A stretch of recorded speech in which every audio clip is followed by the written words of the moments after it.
السلام عليكم ورحمة الله. اللهم علمنا ما ينفعنا وانفعنا بما علمتنا وزدنا بك علما. في الفيديو ده هنتكلم على آخر نوعين من الأوبريتورز اللي عندنا، واللي هم اللوجيكال أوبريتور والإنكريمنت والديكريمنت. خلينا نبدأ على طول. هنتكلم عن إيه؟ اللوجيكال.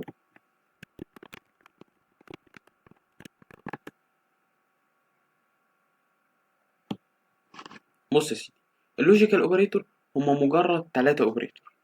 طيب أول حاجة اللي هم الاتنين أند جنب بعض دول اسمه الأند. ولو عملنا علم اللي هم علامتين اللي واقفين دول، اللي هي تحسها سلاش بس سلاش واقفة كده، دي اللي بتتعمل بشيفت والزرار اللي فوق الشيفت على طول هتعمل. وبعد كده الاكسكليميشن نوت. طيب تعالى نفهم كده الدنيا دايرة ازاي في الحوار ده واحدة واحدة. أول حاجة هنتكلم عنها هي الأند أوبريتور. بص، هتشيل الكلام ده مش هيفيدنا في حاجة، أو أنا هشرحه يعني مش هيفيدنا في حاجة. بص، أول حاجة بيقولك الإكس بتساوي 5 والواي بتساوي 3. جه هنا راح قالك إكس greater than 3. دي اللي احنا خدناها الفيديو اللي فات ده من ايه؟ من الكومباريزون اوبريتور، اللي هي النتيجه بتاعتها بتكون ايه؟ بتكون بوليان، يعني بيديك يا واحد يا زيرو. لو ترو هيديك واحد، لو فولس هيديك زيرو. جميل.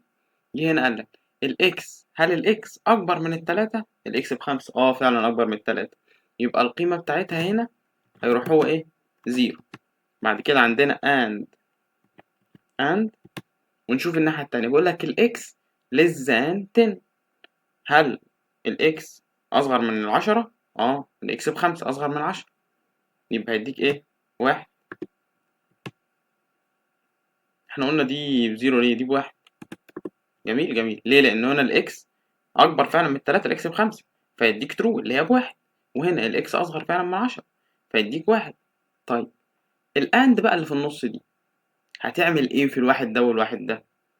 النتيجة بتاعتها طلعت 1. اشتغلت إزاي؟ بص يا سيدي، الأند دي بيقول لك لو أنت مثلا عندك أكتبها لك 0 and 0، الناتج بتاعهم هيبقى 0. جميل جميل. طيب لو كان عندك 0 عملنا لها AND مع 1، الناتج بتاعها هيطلع إيه؟ هيطلع 0. طيب لو كان عندك 1 عملنا له AND مع 0، الناتج هيطلع إيه؟ هيطلع 0. طيب لو كان عندنا 1 عملنا له AND،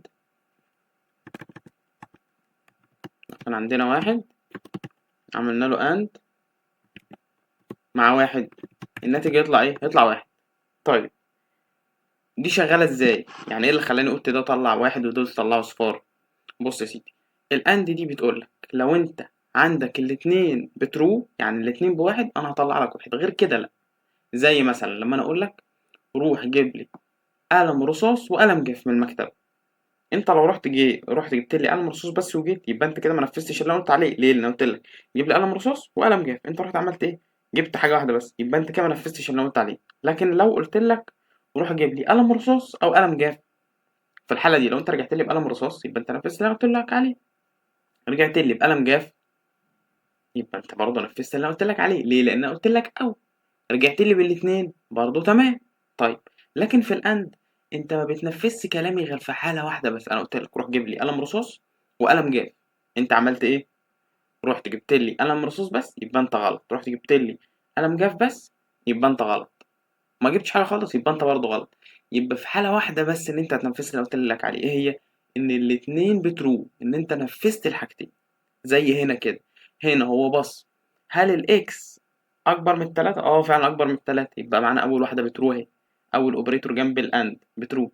طيب هل الاكس اصغر من 10؟ الاكس ب5 اصغر من 10 فعلا، يبقى ترو، يبقى طلع لك 1. لكن لو هنا كنا غيرنا دي خليناها greater than، كان دي هتبقى 1 ودي هتبقى 0، هيروح مطلع لك 0.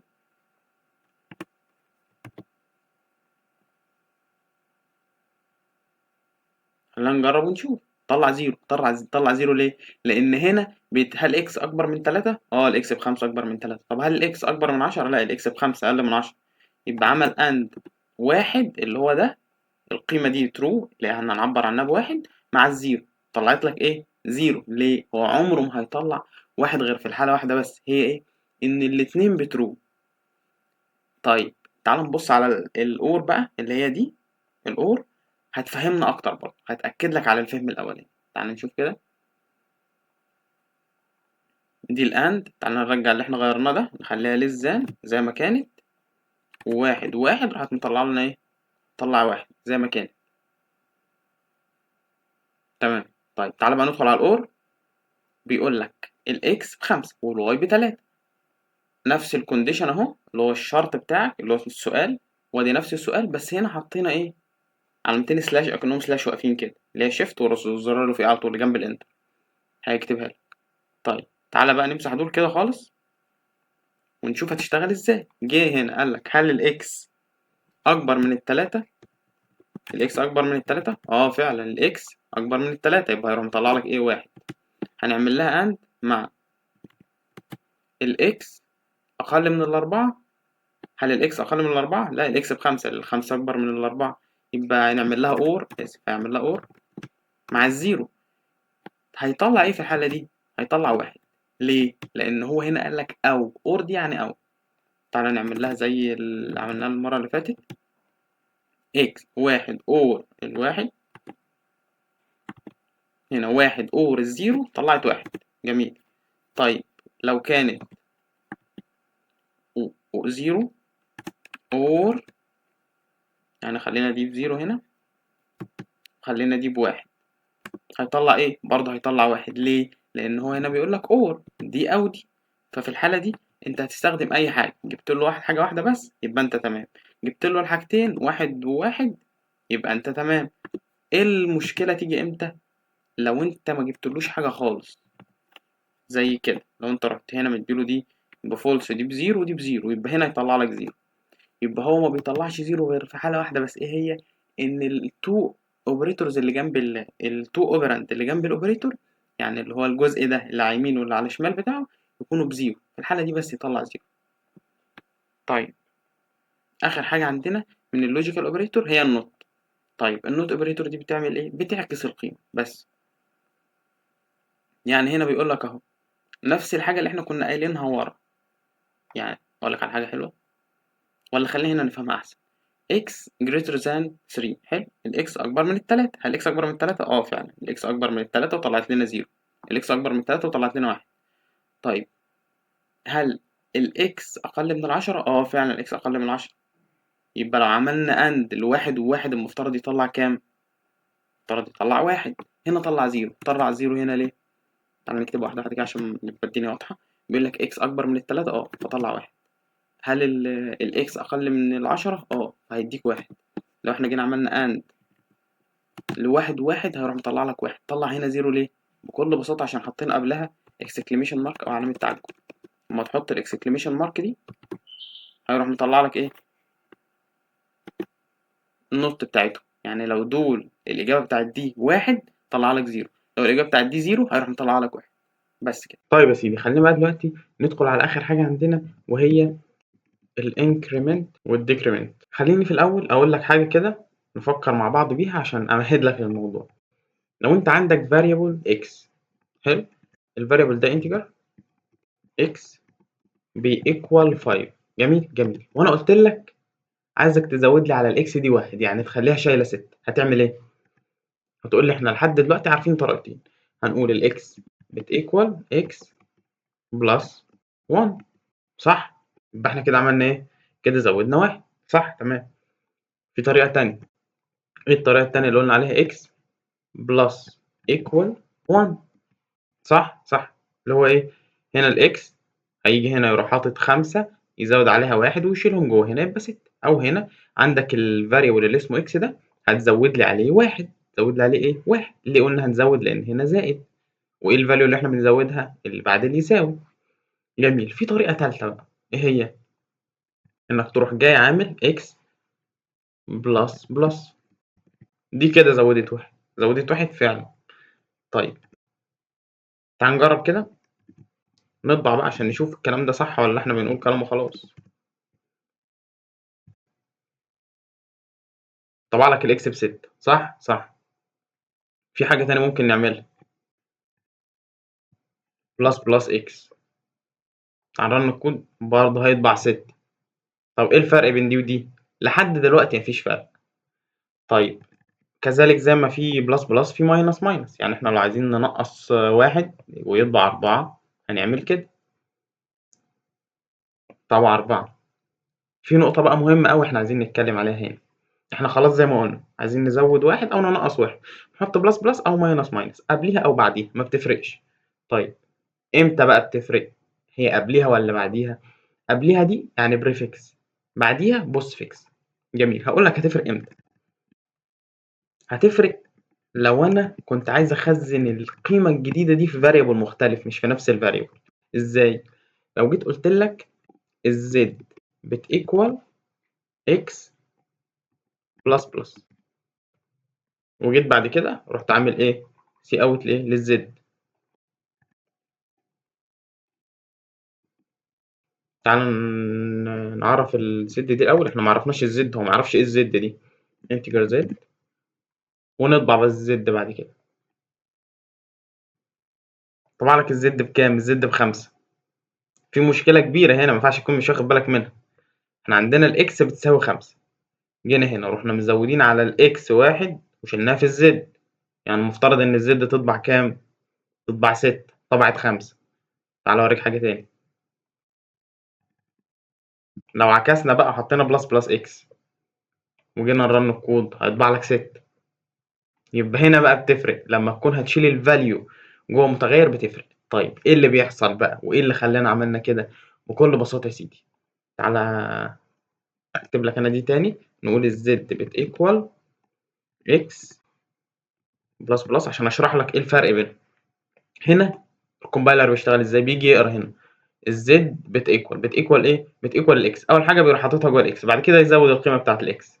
فاهمني؟ يعني جه شاف الزد دي ايه؟ فاريبل عايزين نخزن فيها القيمه، هخزن فيها قيمه الاكس، والبلس بلس دي هتتنفذ بعد ما يكون هو خزن خلاص. يعني الاكس فعليا هتبقى ب6. يعني تعالى نطبع هنا كده، احنا طبعنا الزد اهو، تعالى نطبع الفاليو بتاعه الاكس كده ونرن الكود. بص عمل لك ايه؟ طبع لك 5 6، صح؟ يعني معنى كده ان الاكس اتغيرت، الفاليو بتاعتها اتغيرت بقت ب6. بس اتغيرت ايه؟ بعد ما هو شالها اصلا خلاص. يعني هو جه هنا قال لك الزد بتساوي كام؟ بتساوي الاكس ب5، راح حاططها جوه ال5، بعد كده تلاقي البلس بلس راح مزودها، ما اتعملتش ابديت هنا. لكن في الحاله الثانيه اللي احنا قلنا بلس بلس اكس، لو جيت تطبع هيطلع لك الاثنين ب6، دي ب6 ودي ب6.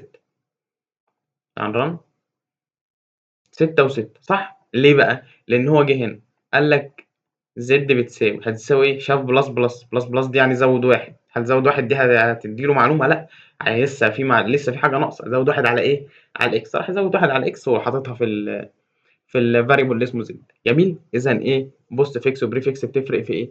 في ان هو بيخزن امتى. هو الكومبايلر بيشتغل عادي، بس هنا لما جه يشوف بلس بلس ملهاش معنى بالنسبه له، لازم يشوف الاكس عشان يبقى ليها معنى. لكن لما بيشوف الاكس، ما هو الاكس دي فاريبل عادي، ممكن ياخد القيمه بتاعته يحطها في الفاريبل التاني.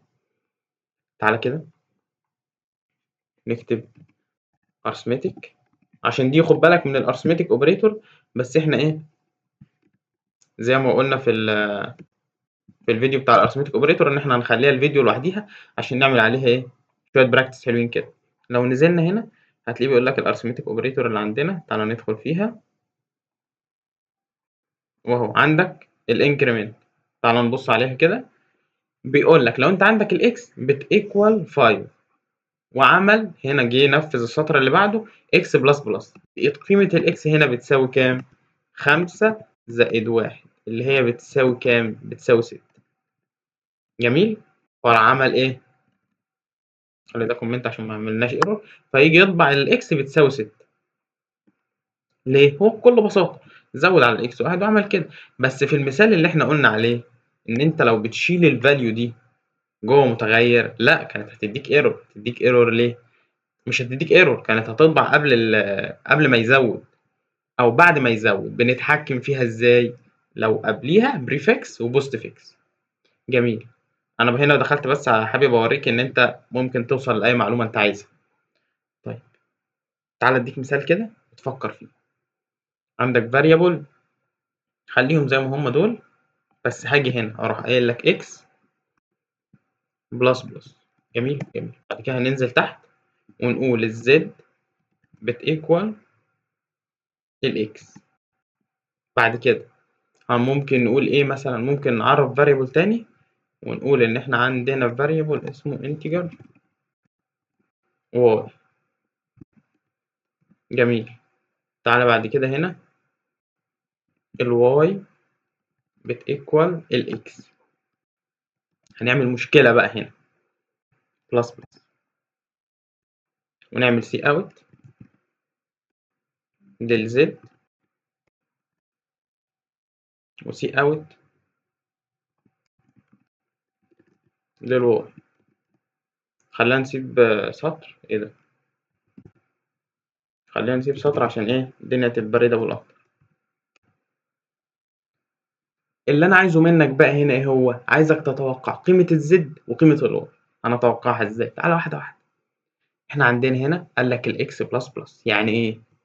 يعني الاكس هنا بقت ايكوال 6. صح؟ صح. بتيكوال 6 ليه؟ بكل بساطة احنا عندنا الاكس بتساوي 5، عملنا لها بلس بلس بقت 6. هيجي هنا هيقول لك الفاريبل اللي اسمه زد ده بيساوي الاكس، وهيروح مخزن قيمته في الاكس. يبقى هنا الزد عندنا بقت بكام؟ بقيت ب6.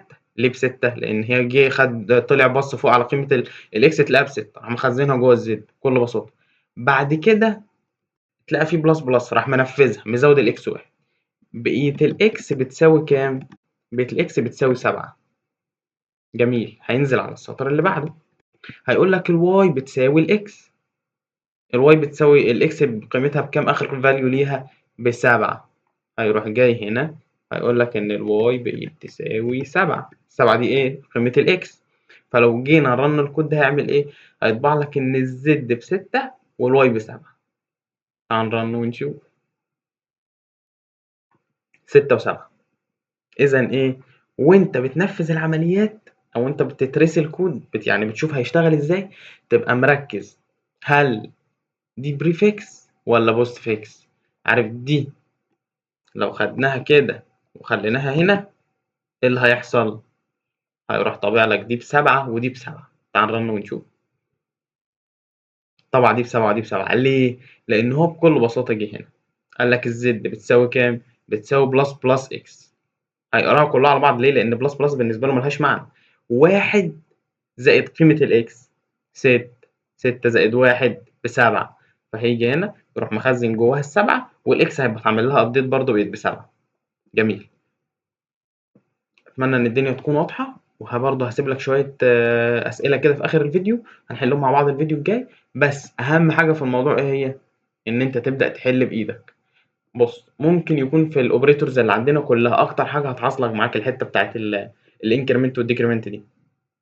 تتغلب على ده ازاي وتحل المشكله دي ازاي؟ بكل بساطه انك تسمع الفيديو مره واثنين وثلاثه، بس مش مره واثنين وثلاثه ورا بعض، لا مره وتروح تحل الاسايمنت اللي انا هسيبه لك في اخر الفيديو. هتلاقي في حاجات مش متظبطه معاك، تروح سامع الفيديو تاني وتبدا تحل تاني وتبدا تشوف انت وقعت فين. يلا اشوفك الفيديو الجاي.